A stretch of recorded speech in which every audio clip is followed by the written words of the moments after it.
Sa gitna ng panawagan ng iba't ibang grupo sa paggunita sa anibersaryo ng EDSA People Power noong Sabado, nagkaroon ng mainit na sagutan ang singer-composer na si Jim Paredes at mga miyembro ng Duterte Youth. May news to go si Bam Alegre. Hindi gaya ng mga nakaraang taon kung saan ang tema ay pagdiriwang ng kalayaan. Ngayong taon, iba't iba ang panawagan ng mga dumalong grupo. Nariyan ang mga kontra pa rin sa paghimlay kay dating Pangulong Ferdinand Marcos sa libingan ng mga bayani. Mga tutol sa extrajudicial killings at ang mga sumusuporta kay Senadora Laila de Lima. Sa gitna naman ng pagtitipon, nakainitan ng singer-composer na si Jim Paredes ang ilang kabataang taga-suporta ni Pangulong Duterte. Sa kuhang ito ni Jamel Alindogan Caudron, maririnig na sinabihan ni Paredes sa mga miyembro ng Duterte Youth na si Pangulong Duterte ang may kasalanan sa mga nagaganap na patayan sa bansa. Look at me! Do what? Look at me.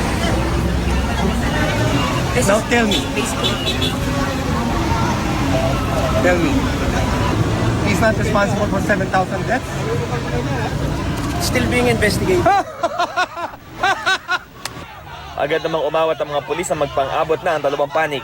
Ayon sa chairman ng Duterte Youth na si Ronald Cardema, nagulat sila nang bigla silang kuyugin ng ilang grupo. Giit nila, kaya sila nagpunta roon ay para patunayan na ang EDSA ay para sa lahat ng Pilipino. Pero ayon kay Paredes, malino na pambabastos at pangiinis ang pakay ng mga pro-Duterte supporters sa EDSA.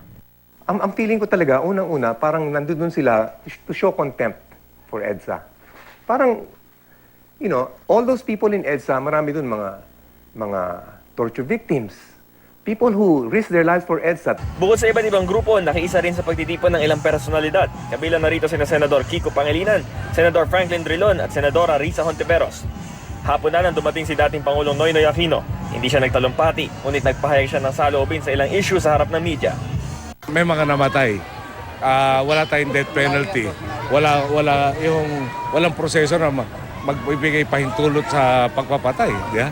So, hindi ba obligasyon ng gobyerno malaman lahat itong mga pumatay na ito at mahusig dahil bawal yung pagpatay? Naniniwala rin si Aquino na political persecution ang ginagawa kay Senadora de Lima. Itong araw ang dahilan kung bakit hindi siya dumalo sa paggunita ng EDSA Revolution sa Camp Aguinaldo nitong Biyernes. Pinabulaanan din ni Aquino na siya nasa likod ng umano'y destabilization plot laban sa administrasyong Duterte. Nag-aalo kami ng tulong tapos magdi-disturb. Kinukuha naman yata yun. Yung ulit, aming pinakamataas na opisyal na nakaupo ngayon hanggang tinanggal sa kabinete, nandun, at wala naman yata nagsabing hindi nakatulong. So hindi lang salita, kumilos rin yung mga kasama natin na tumulong. Bam Alegre, GMA News.